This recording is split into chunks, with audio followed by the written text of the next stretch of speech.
Hello students, welcome to my channel. Today we will discuss the topic potential energy. ठीक है, चलो एक example लेते हैं. Suppose that a stone is, ये कोई स्टोन है.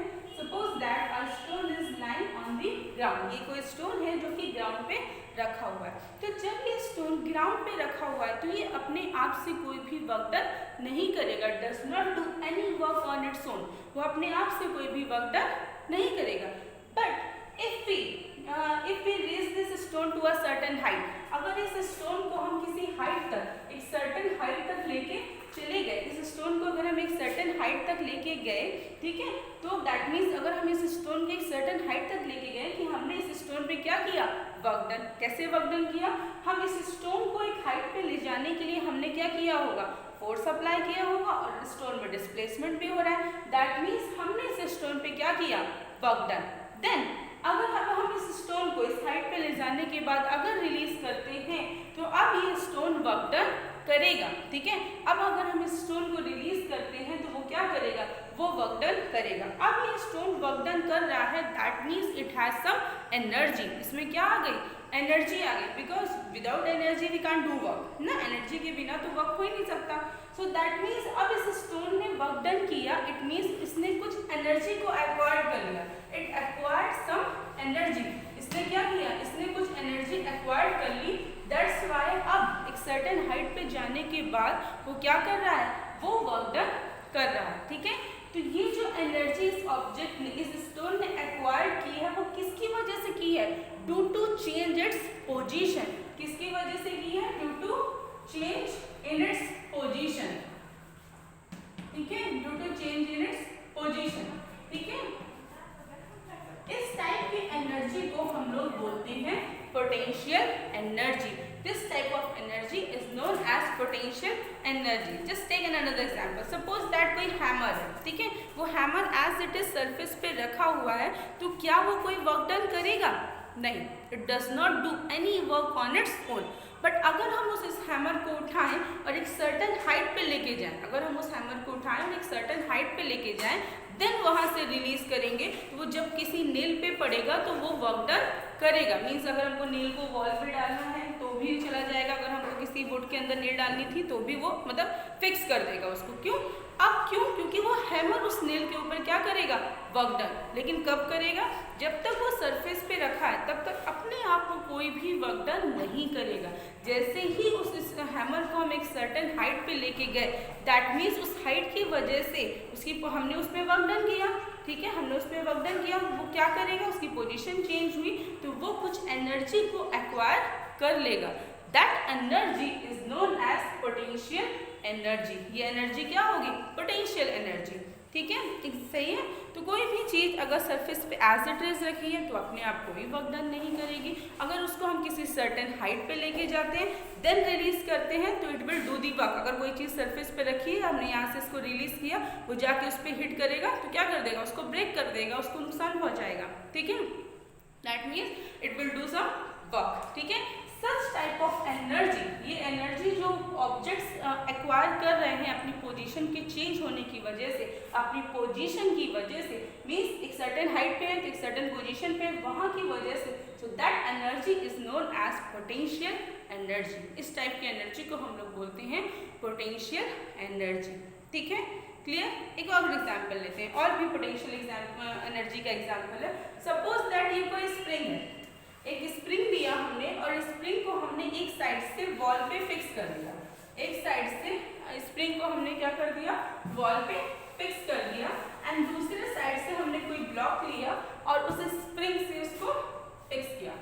अब अगर हमने क्या किया, ये एक स्प्रिंग है, इस पे हमने ये एक साइड से वॉल से फिक्स है, दूसरे साइड पे हमने क्या किया है, दूसरे साइड से हमने एक ब्लॉक लगाया. अब अगर हम इस ब्लॉक को, ठीक है, इस ब्लॉक को स्ट्रेच करते हैं तो साथ में स्प्रिंग भी स्ट्रेच होगी, और जैसे ही इस ब्लॉक को स्ट्रेच करके मैंने छोड़ दिया, क्या होगा, वो स्प्रिंग ऑटोमेटिक इस ब्लॉक को बैकवर्ड साइड में ले जाएगी. पहले क्या किया, मैंने इसको स्ट्रेच किया, जब मैंने इस ब्लॉक को खींचा, पुल किया, तो क्या होगा, ये तो आ गया, स्प्रिंग क्या होगी, स्ट्रेच हो जाएगी. स्प्रिंग क्या होगी आपकी, स्ट्रेच हो जाएगी. ये स्प्रिंग क्या होगी, स्ट्रेच हो जाएगी. लेकिन जैसे ही इस ब्लॉक को मैंने छोड़ दिया, ठीक है, वो स्प्रिंग ऑटोमेटिक कंप्रेस मीन्स अब ये स्प्रिंग, पहले तो वर्क डन मैंने किया, ठीक है, देन इस स्प्रिंग ने भी वर्क डन किया ऑन दिस ब्लॉक। क्यों? इसको बैकवर्ड्स डायरेक्शन में पुल करने के लिए इस स्प्रिंग ने इस ब्लॉक पे क्या किया?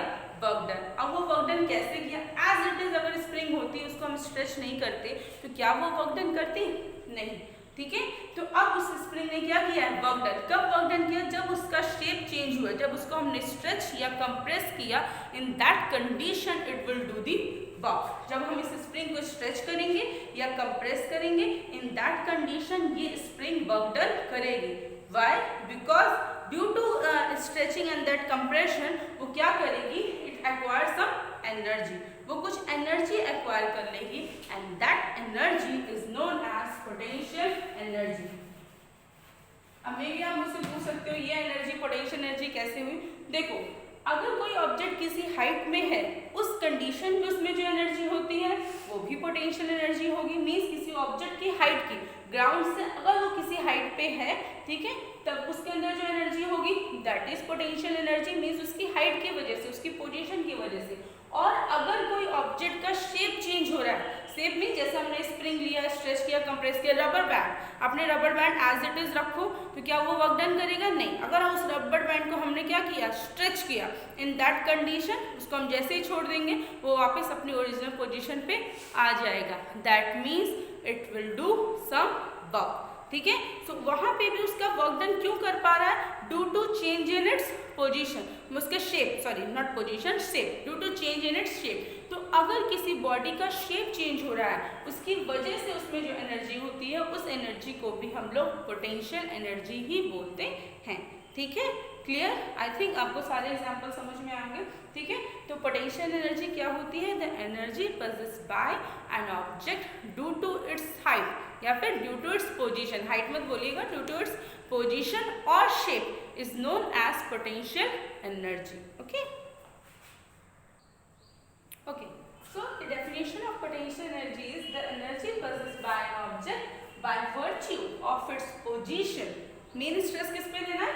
by its position or shape, that is configuration, ठीक है, is known as potential energy। किसी भी ऑब्जेक्ट में जो एनर्जी उसकी पोजीशन की वजह से या उसके शेप की वजह से होती है, उस एनर्जी को हम लोग बोलते हैं potential energy. The energy possessed by an object by virtue of its position और shape is known as potential energy. मैंने आपको एग्जांपल दिया, पोजीशन का एग्जांपल दिया है कि सपोज अ सीलिंग फैन, कोई सीलिंग फैन है जो कि ऑफ है, ठीक है, मतलब वो ऑन नहीं है, मूव नहीं कर रहा, मोशन में नहीं है, और वो सीलिंग फैन तो आपको किसी हाइट पे ही लगा होता है ना, तो सीलिंग फैन जो है उसमें क्या, वो ग्राउंड से किसी हाइट पे है, in that condition it has also potential energy. Suppose वो सीलिंग फैन गिर गया, सपोज दैट, ना गिरे भगवान, बट अगर सपोज वो सीलिंग फैन गिर गया तो क्या होगा? उसके नीचे जो भी पर्सन बैठा होगा उसको हिट करेगा, प्रॉब्लम होगी, या जो भी सामान रखा होगा वो डिस्ट्रॉय होगा, ठीक है।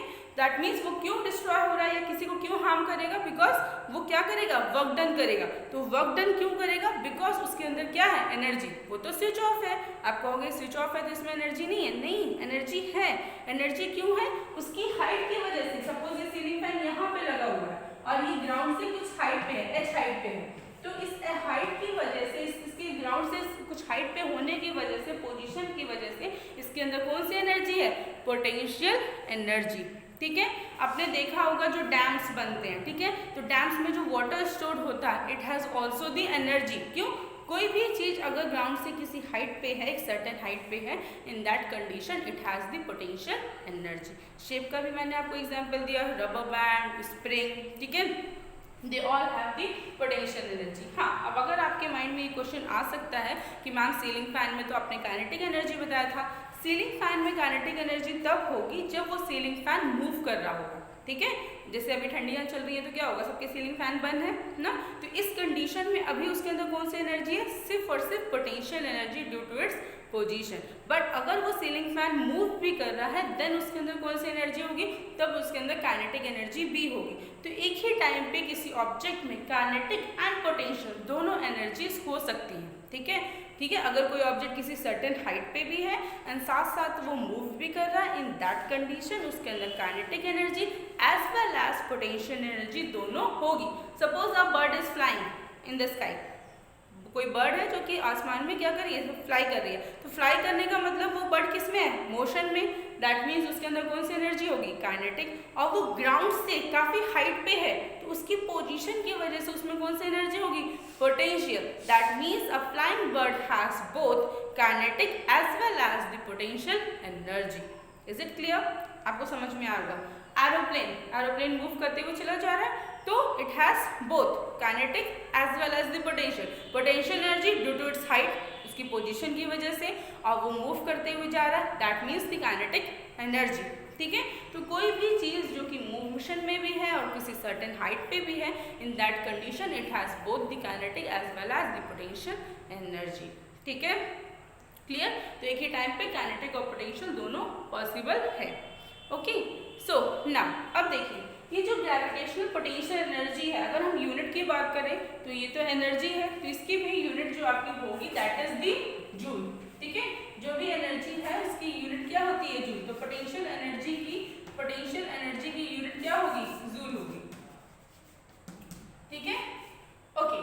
अब ये जो पोटेंशियल एनर्जी है इसको हम टू टाइप्स में, this potential energy can be described into two parts. First one gravitational potential energy, gravitational potential energy, okay, and the second one is elastic potential। second one क्या होगी आपकी, elastic potential energy, elastic potential energy। ठीक है, तो जो आपकी gravitational energy होती है वो टू टाइप्स में हम उसको डिस्क्राइब कर सकते हैं, gravitational potential energy and elastic potential energy. ये जो gravitational potential energy it is only given in NCERT. ठीक है, यही एनसीईआरटी में गिवन है तो हम इसी के बारे में डिस्कस करेंगे, बट मैं आपको दोनों बता देती हूँ। ठीक है, तो ग्रेविटेशनल पोटेंशियल एनर्जी क्या होता है, the energy possessed by an object by virtue of its position. किसी भी ऑब्जेक्ट में एनर्जी का होना due to its position is known as gravitational potential energy. ठीक है, क्लियर। अब दूसरा क्या है, द इलास्टिक पोटेंशियल। तो इलास्टिक पोटेंशियल क्या होता है इसको मैं अभी आपको बताती हूँ। देखो, मैंने पोटेंशियल एनर्जी की डेफिनेशन में दो वर्ड बोला था, एक बोला था पोजीशन और दूसरा शेप। ठीक है, कि किसी भी बॉडी में एनर्जी होना ड्यू टू इट्स पोजीशन और शेप, इसी को हम लोग बोलते हैं पोटेंशियल एनर्जी। तो जब बॉडी में एनर्जी होगी only due to its position, उस कंडीशन में हम बोलेंगे it is gravitational potential energy. The energy possessed by an object by virtue of its position is known as gravitational potential energy। इसको आपको लिखना है, ठीक है, लिख लेना। The energy possessed by an object by virtue of its position is known as gravitational potential energy। Same definition है, सिर्फ हमने वहां पे शेप हटा दिया, सिर्फ क्या बोला है अभी, पोजीशन। तो जब सिर्फ पोजीशन की बात होगी तो एनर्जी क्या होगी, ग्रेविटेशनल पोटेंशियल एनर्जी। लेकिन जब हम बोलेंगे the energy possessed by an object by virtue of its shape, उसके शेप की वजह से जब एनर्जी होगी वो एनर्जी कहलाएगी हमारी इलास्टिक पोटेंशियल। जब हम शेप की बात करते हैं तो शेप की कंडीशन में जो एनर्जी होगी वो होगी आपकी elastic potential energy. The energy possessed by an object by virtue of its shape is known as elastic potential energy. तो इलास्टिक पोटेंशियल मींस आपकी जो स्प्रिंग में जो एनर्जी है that is elastic potential energy. Rubber band जिसको हम stretch या compress करें उसमें जो एनर्जी एक्वायर कर रहा है वो कैसी एनर्जी है, it is elastic potential energy. अगर हम सीलिंग फैन की बात कर रहे हैं तो सीलिंग फैन में कौन सी एनर्जी है, ग्रेविटेशनल पोटेंशियल एनर्जी। तो जब भी एनर्जी पोजीशन की वजह से होती है that energy is gravitational potential energy. जब एनर्जी उसके शेप की वजह से होती है that energy is elastic potential energy. I hope आपको समझ में आ गया, डेफिनेशन में कुछ नया नहीं है, बस वहाँ पे जो पोटेंशियल एनर्जी की डेफिनेशन उसमें पोजीशन हटा के सिर्फ शेप लिखोगे तो वो इलास्टिक पोटेंशियल एनर्जी की डेफिनेशन होगी। जब आप सिर्फ पोजीशन लिखेंगे that condition is gravitational potential energy. इन सब की यूनिट भी जूल होगी because they are energy. Is it clear, ठीक है, समझ में आ गया आपको, ठीक है। तो अब ये उसी के टाइप से, दैट्स वाई वहाँ पे हम दोनों एक जनरल लेके चलते हैं पोजीशन और शेप। आई होप आपको समझ में आ गया होगा, ठीक है। अब हम लोग फॉर्मूला डिराइव करेंगे और वो जो फॉर्मूला होगा वो होगा हमारा ग्रेविटेशनल पोटेंशियल एनर्जी, जिसको हम सिंपली, क्योंकि हम एनसीईआरटी में सिर्फ पोटेंशियल एनर्जी के बारे में, ग्रेविटेशनल पोटेंशियल एनर्जी के बारे में पढ़ रहे हैं तो इसीलिए सिंपली उसको हम लोग पोटेंशियल एनर्जी भी बोल देते हैं, ठीक है।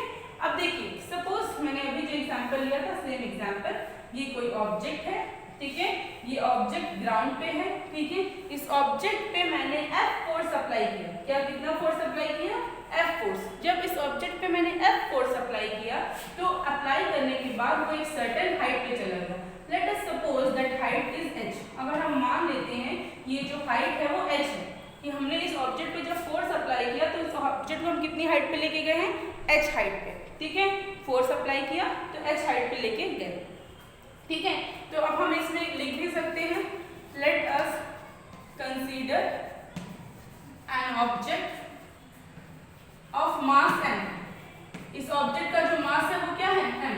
An object of mass m, ठीक है, एक हमने ऑब्जेक्ट कंसीडर किया है जिसका मास क्या है? m, ठीक है। Okay, so mass m is moved to a height h। इस ऑब्जेक्ट को हम कितनी हाइट पे लेके गए हैं? h हाइट पे। तो इस ऑब्जेक्ट को h हाइट पे ले जाने के लिए मुझे कुछ फोर्स अप्लाई करना पड़ेगा। उस फोर्स की वैल्यू कितनी होगी? ठीक है, so force required to move the object को मूव करने के लिए जो मुझे फोर्स रिक्वायर्ड होगा वो कितना होगा? F is equal to m into g. आपको पता है F is equal to m into a होता है, ठीक है। ए क्या होता है? एक्सेलरेशन। लेकिन एक्सेलरेशन कब? जब स्ट्रेट लाइन मोशन हो। जब हम ऑब्जेक्ट को किसी हाइट पे लेके जा रहे हैं तो वहां पे होता है acceleration due to gravity, means g, ठीक है। ये भी बोल सकते हो या फिर आप ये भी कह सकते हो कि उतना ही फोर्स हमें लगाना होगा जितना इसका वेट होगा। तो वेट का फॉर्मूला होता है m इंटू जी, ठीक है, ऐसे समझिए। या फिर आपको न्यूटन के सेकंड लॉ से पता है कि कितना फोर्स चाहिए होता है, that is equal to F is equal to m into a. यहाँ पे हम ए की जगह पे क्या लेंगे? एक्सेलरेशन ड्यू टू ग्रेविटी, क्योंकि किसी भी हाइट पे हम ले जाते हैं तो वहाँ पे एक्सेलरेशन ड्यू टू ग्रेविटी होता है, ठीक है। तो F is equal to m into g. अब मैंने इस पर फोर्स अप्लाई किया, ये एक सर्टेन हाइट पे पहुंच गया, मीन्स क्या हुआ? डिस्प्लेसमेंट। फोर्स अप्लाई किया, डिस्प्लेसमेंट हो रहा है, दैट मीन्स वर्क डन। हुआ क्या है यहाँ पे? Work done. So work done किस पे हुआ? on the object। work done on the object ये कितना होगा? W is equal to, work done का फॉर्मूला क्या होता है? force into displacement। तो डिस्प्लेसमेंट कितना हुआ है? h। कितना डिस्प्लेसमेंट हुआ है? h डिस्प्लेसमेंट हुआ है। तो अब इसको मैं यहाँ पे लिख देती हूँ, आपको ज्यादा अच्छे से दिखेगा। तो W इज इक्वल टू, ठीक है, फोर्स कितना लगाया हमने? m इंटू जी। तो m इंटू जी हो गया। डिस्प्लेसमेंट कितना हुआ है? h। So W is equal to mgh and this work done is equal to the gravitational potential energy. आप यहाँ पे मेंशन करोगे this work done is equal to gravitational potential energy.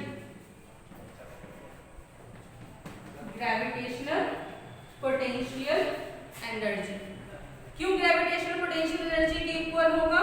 Because मैंने आपको बताया है कि अगर किसी ऑब्जेक्ट को जितना वर्क डन करना है उतनी एनर्जी उस ऑब्जेक्ट के अंदर होनी चाहिए। जितना वर्क डन करना है उतनी एनर्जी उस ऑब्जेक्ट के अंदर होनी चाहिए। तो this work done is equal to gravitational potential energy. So हम लिख सकते हैं gravitational potential energy is equal to mgh। आप यहाँ पे मेंशन कर देना gravitational potential energy is equal to mgh। तो हमारा जो फॉर्मूला आ गया that is mgh, where m is the mass of the object, g is the acceleration due to gravity and h is the height और the position from the ground से कितनी position पे है, कितनी हाइट पे वो ऑब्जेक्ट है, that is a h। तो हम लिखेंगे, लास्ट लाइन आप मेंशन कर दो, वैसे आप खुद कर सकते हो, ग्रेविटेशनल पोटेंशियल एनर्जी